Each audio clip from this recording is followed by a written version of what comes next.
NEP 2020 एक दूरदर्शी और व्यापक शिक्षा नीति है जिसका उद्देश्य भारत की शिक्षा प्रणाली को बदलना है ताकि यह 21वीं सदी की जरूरतों के लिए अधिक समग्र, समावेशी और अनुकूल बन सके। नीचे एनईपी 2020 के प्रमुख फायदे और नुकसान दिए गए हैं। राष्ट्रीय शिक्षा नीति नैप 2020 के फायदे। समग्र और बहुविषयक दृष्टिकोण।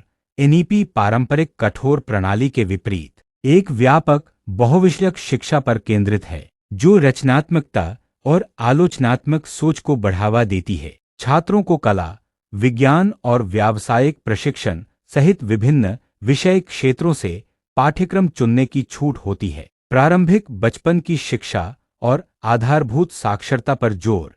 नीति 3 से 8 वर्ष की आयु के बच्चों के लिए प्रारंभिक बचपन की शिक्षा को महत्वपूर्ण मानती है। लीड स्कूल के अनुसार यह नई 5+3+3+4 संरचना के तहत बुनियादी पढ़ने और संख्या ज्ञान कौशल के लिए एक मजबूत नींव सुनिश्चित करती है। इसका लक्ष्य विशेष रूप से वंचित और ग्रामीण समुदायों में साक्षरता दर को बढ़ाना और सीखने की खाई को पाटना है। विषय चुनाव में लचीलापन। छात्रों को विभिन्न विषय क्षेत्रों से पाठ्यक्रम चुनने की छूट होती है जिससे वे अपनी रुचियों और लक्ष्यों का अनुसरण कर सकते हैं। व्यावसायिक प्रशिक्षण पर ध्यान।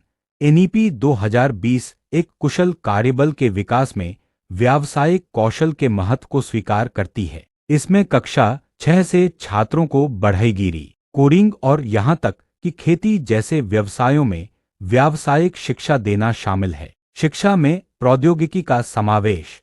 यह नीति शिक्षा में प्रौद्योगिकी को शामिल करने पर जोर देती है जैसा कि digital infrastructure for knowledge sharing उद्देश्य में कल्पना की गई है जो विभिन्न भाषाओं में ई-सामग्री प्रदान करता है और छात्रों को डिजिटल रूप से साक्षर होने के लिए प्रोत्साहित करता है। शिक्षक प्रशिक्षण और विकास। नीति में शिक्षकों के लिए बेहतर प्रशिक्षण कार्यक्रम, लगातार मूल्यांकन और आजीवन सीखने पर जोर दिया गया है। राष्ट्रीय शिक्षा नीति नैप 2020 के नुकसान। कार्यान्वयन में चुनौतियां।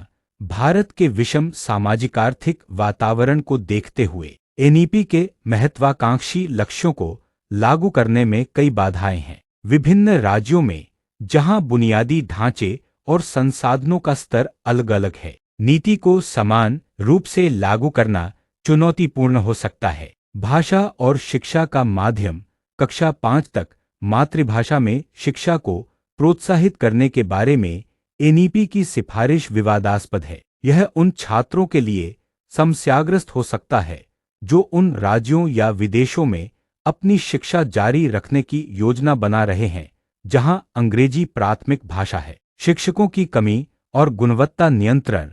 एनईपी के लिए भारत को एक मजबूत शिक्षण स्टाफ की आवश्यकता है जिसे अद्यतन एनईपी पाठ्यक्रम और तकनीकों में प्रशिक्षित किया गया हो। हालांकि मौजूदा शिक्षकों की कमी और शिक्षकों के लिए अपर्याप्त वेतन को देखते हुए एनईपी के महत्वाकांक्षी लक्ष्यों को प्राप्त करना चुनौतीपूर्ण होगा। वित्तीय बाधाएं।